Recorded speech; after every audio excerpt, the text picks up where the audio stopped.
Hey, I wanted to give you guys some information here.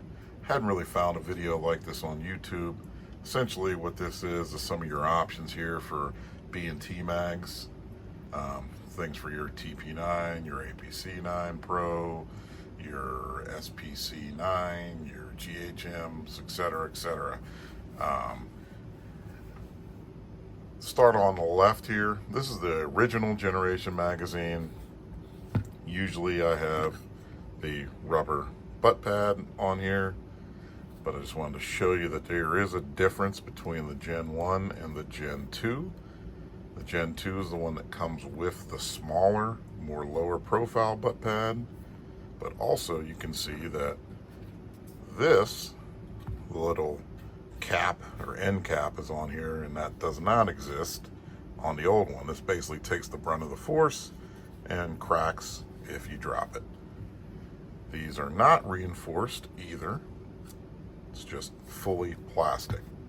Some people have had issues with these magazines. I have not. I do have several people in my circle that have multiple B&T firearms like myself that have cracked them. And they started having failures to feed, pulled the magazine out, and noticed that this part was cracked. So KCI came out with these mags here. This mag, as you can see, different color, slightly darker, and it has a metal reinforcement around the feed lips. The butt part of this magazine is pretty much the same as the original Gen B&T mag. And now we also have a new option, or a newer option. And this is the Beretta mag. So the Beretta mag, this part right here, pretty hard on here. It's a hard plastic on the end. Little grip texture here, as you can see. Little kind of smooth as well. But one thing you can notice is, versus the KCI mags, it looks like it's not steel reinforced, but it actually is on the inside. So you can see here that the steel reinforcement is on the inside of the Beretta mag.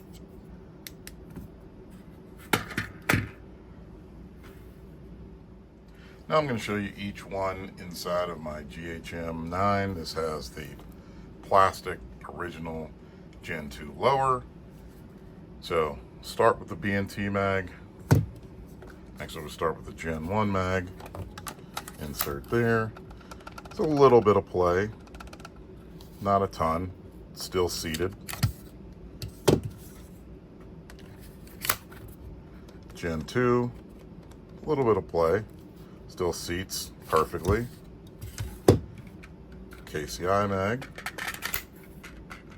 A little bit more play than any of these magazines, but I've had no issues with these whatsoever. And the Beretta mag has the least amount of play, in my opinion. And you'll see in a second here when I switch to my APC9 Pro with the aluminum lower, that this magazine is a little bit more tighter. Now I want to show you the magazines inserting into my APC9 Pro, starting with the Gen 1. Wrench goes in, tiny bit of wobble, drops free, no issues. Same with this Gen 2. KCI mag, a little bit more wobble. Like I said, no issues though. Beretta mag, a little bit of play. But the thing with this Beretta mag is it seems like the tolerance, or maybe the dimensions, are slightly bigger. So if I come in to the side, the other mags seem to guide you in, where this mag, I'm pushing on it, and pushing. Okay, there we go. I had to get more vertical. With this magazine, it's like, oh, I'm pushing, and then it eventually just kind of goes in. Same with the original B&T mag, it just kind of, as you're putting force on it, guides you in. Okay, I'm reloading, push, put, okay, in. The Beretta one, while it works, you gotta be a little bit more like deliberate and accurate. The magazine does drop free without issue though. I've tested all these magazines in my APC9 Pro, in my GHM9, in my SPC9 PDWSD, tried them in my buddy's TP9, I've tried them in the KH9, no issues.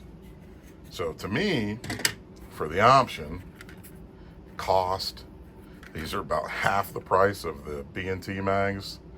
Back when I bought a ton of them, these things were like $20 or I think less than that on Gun Zone deals. I bought a bunch of them and I've pretty much been a stan of these since. I do get it. The look of them is a little bit different. It's more of like a darker color than these ones, which are a little bit lighter. But hey, for the price, the performance, even if this does somehow break, who cares? Throw it away, get two more for the price of one. Hope you guys enjoyed this video. Like I said, this is a newer option on the market, but it works great as well. But yeah, Beretta now makes a magazine that works for B&Ts. KCI is my go-to.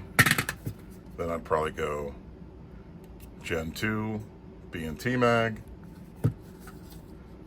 Gen 1 at the bottom. I haven't done any durability tests. I think these magazines are actually more expensive than the B&T ones, so I'll probably just say, hey, I'll use them, but whatever. I'm not going to fill this thing up, throw it on the ground, or try to see if it's worse than the regular B&T mags, but like I said, it's run flawlessly through all of my firearms. So if you have a Beretta PMXS, feel free to use the mags interchangeably. Just wanted to make a small addendum.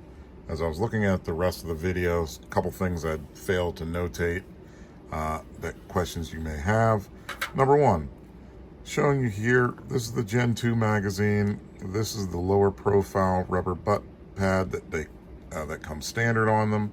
As you can see, there's two dots in here. That lines up to the bottom of this additional plate that's here on the Gen 2s. That does not exist on the Gen 1 or the KCI magazine. KCI magazine to me seems to be based mostly on the Gen 1. The rubber butt pad, the older one, does work on either or.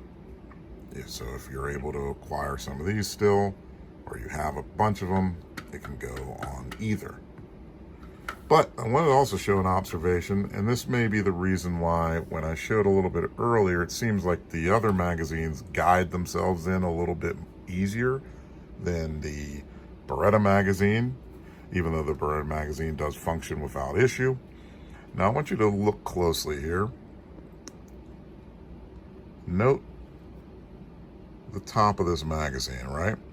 Look at the side profile. There's the follower. I'm going to show you the KCI magazine. Pretty much the same. When you look at the side profile, the follower. But now observe the Beretta magazine. Completely different side profile here. Follower pretty much looks the same. But this may be the reason why when I was inserting this way or this way, maybe there's something in the tolerances and you know, right here and right here. But it's still a really good mag. It's still a really solid mag. This plastic that they use is extremely hard, it feels like.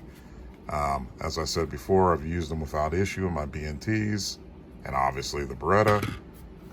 But yeah, I wanted to show you some of those observations. If there are any other things you guys want to know or questions, like, comment, subscribe. I will try to answer them as soon as I possibly can. Thank you. Bye.